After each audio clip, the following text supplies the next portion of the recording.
Hello and welcome to the A1 Steam Locomotive Trust's new works here in Darlington. We're here to view progress on the new build P2 282 locomotive and excitingly catch a glimpse of the first production models of Hornby's new P2.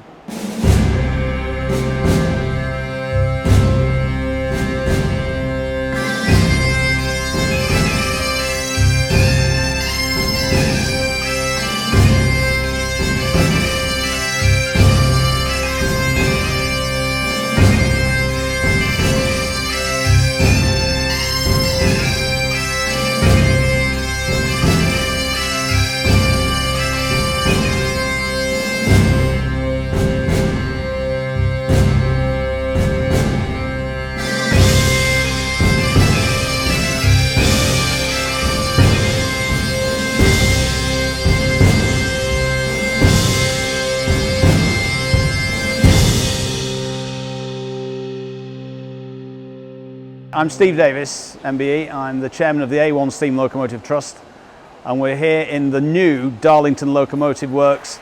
Guess where we are? Darlington. Well, it was another crazy idea, following the crazy idea of building an A1.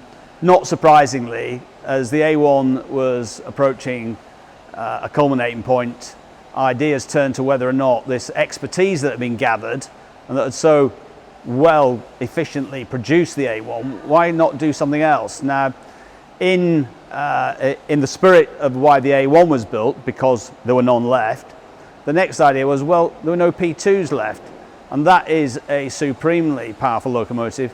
Why not do one of those? Fortunately, like with the A1, all the drawings existed, which were adapted, and the well-oiled marketing machine that surrounded the A1 cranked up into action. And fundamentally, the mechanical journey to the point of producing the machine that's so magnificently positioned behind me were paralleled that of Tornado. There's one major difference, and that is with Tornado, it was designed using 2D CAD. The P2 behind me has been built using 3D CAD. And that's given us the confidence that every component part we've built off-site has always fitted when we brought it here. The first aspect, of course, is the improvements on the original engine. That's, you know, this is not just a Gresley. This is effectively a Gresley Elliott P2. David Elliott has magnificently designed out so many of the problems that were originally found with the engine.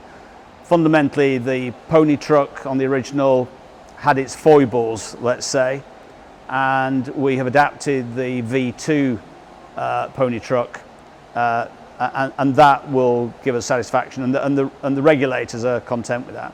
Secondly, the cylinders had challenges in that there was a waste of heat. The live steam was warming up the exhaust steam because of very thin walls of cast iron separating them.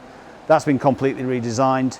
The original valve gear did not have a finite adjustment. You had to jump 10% cut off at a time, and so on. So there's a significant number of improvements to, we hope, do what Gresley would have done if he had lived, because he died prematurely, and that the engine had been further developed. Now, the second thing, of course, is not just improving the original mechanical design, but it's integrating the engine with all of the electronic wizardry that is required to operate on the main line. And one of the benefits of building brand new is you can design all those components into the engine from the outset, and that you're not retrospectively looking for space for them. You know, we can put the air pumps where we want them to go, not where the original designer has led us to, you know, because that's the only place in the frame. So those are fundamentally the two aspects, and the machine behind me is a harmonious blend of traditional and modern. Some critically important parts are on the verge of being delivered. The cylinder block built by Hauco in Irvine is this week being pressure tested, has been bored, and we will get that delivered to us within the next month. And that will be an important moment, because I'm looking forward to that space at the front end, which has been irritating the hell out of me, being occupied by the cylinders.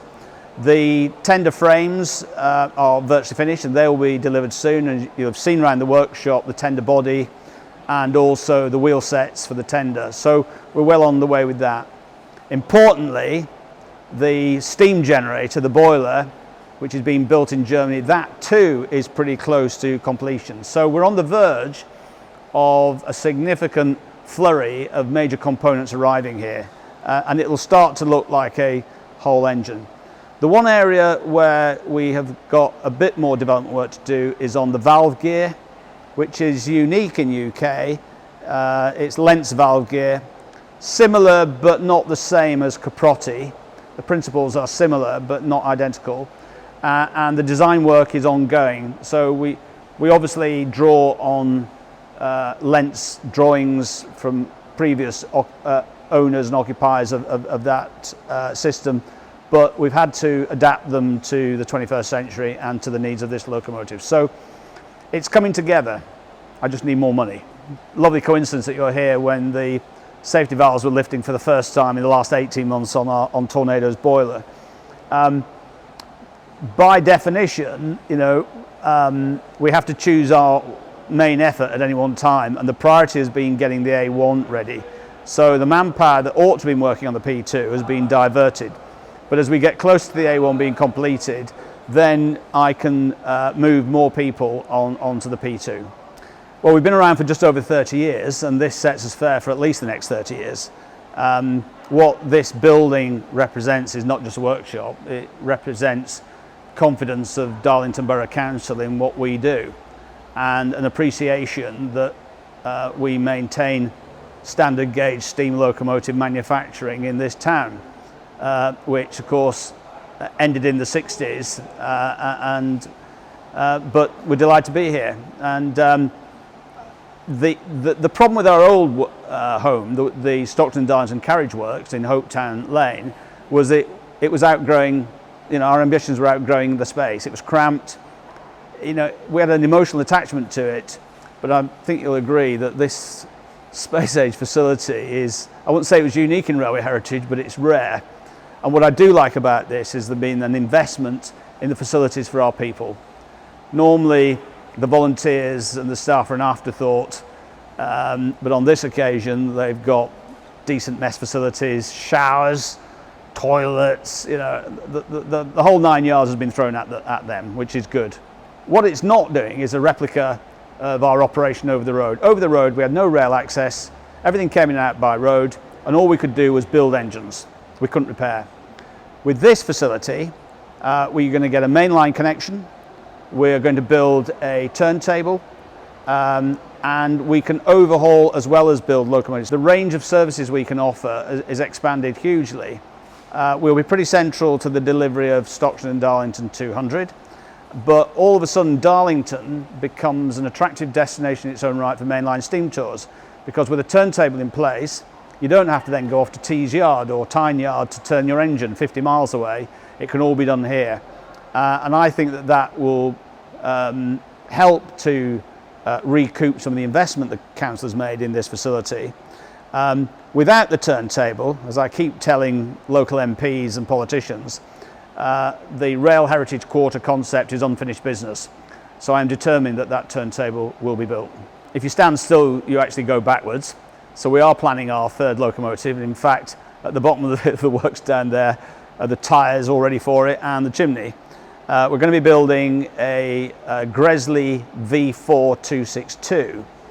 We'll obviously make some modifications to that to bring it up to modern standards. But this is another one of the class of Gresley's engines that never survived. There are only two of them anyway. But it's an engine a lot of people want to see. We recently announced that its name will be Highlander, which actually I think is entirely appropriate given the Scottish operations that those two locomotives had. We can have all the plans in the world, but without money, they're meaningless. And we are extremely fortunate that this business model, this kind of dream factory that the engines they were thinking about suddenly become reality, attracts a lot of people who put money in regularly.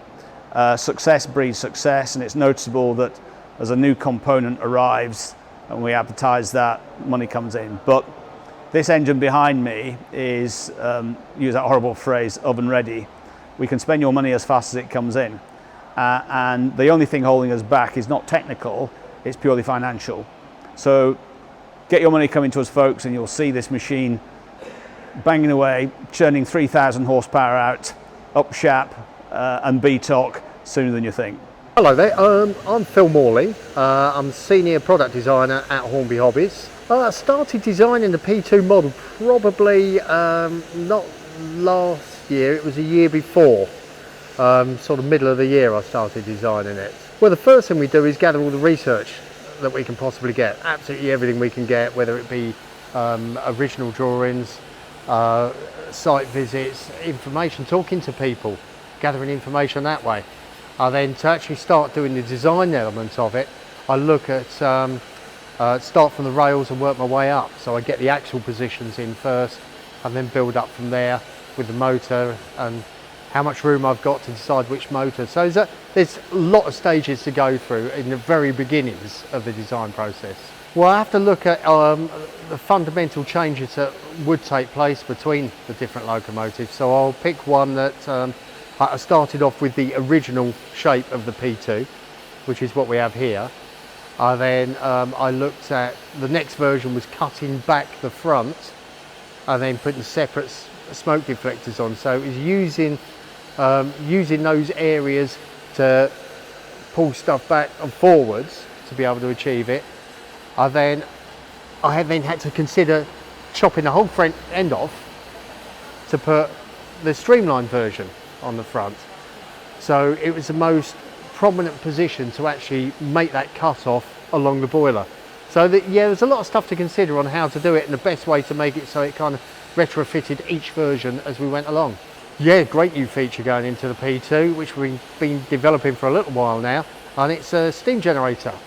Favourite parts of this locomotive, I think, the whole thing as these smooth lines, I think, makes it an extremely attractive locomotive anyway, which I really like.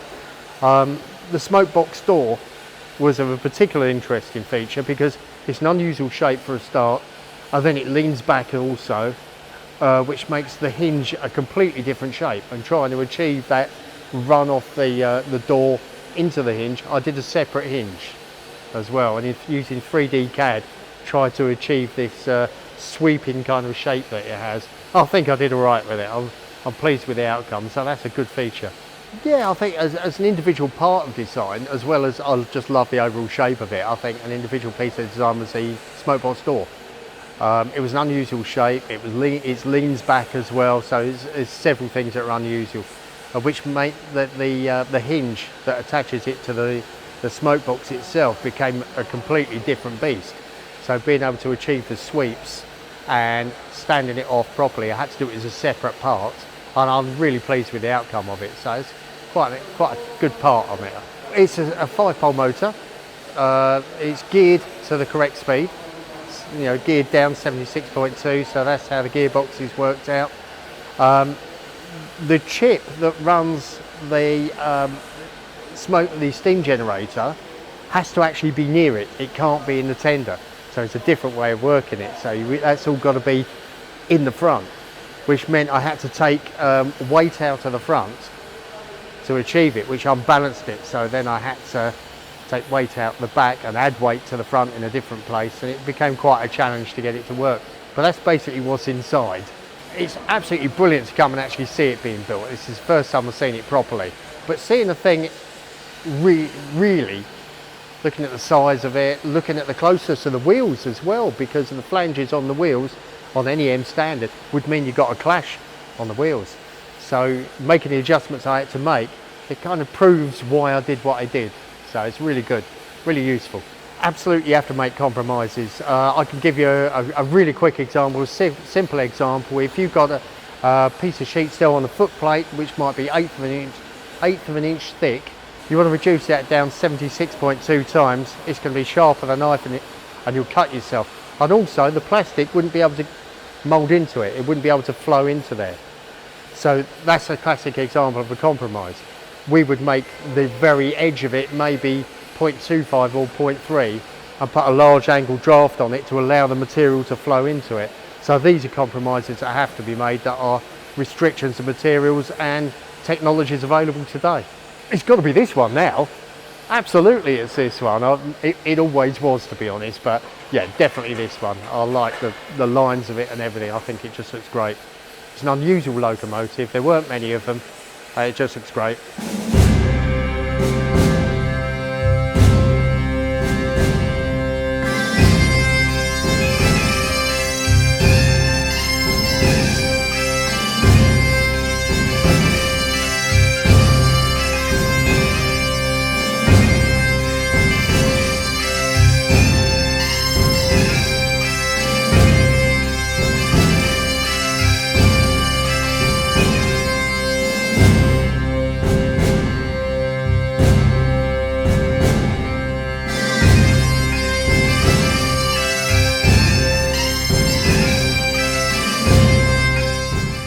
Well, it's been great to see progress on the brand new build P2 here in Darlington. Thank you so much to the A1 Steam Locomotive Trust for hosting us here today. Also to Hornby for showing us their brand new production model of the P2, which will be available in shops very soon. You can read the full review in Hornby Magazine's September 2023 issue, that's HM195, on sale in early August.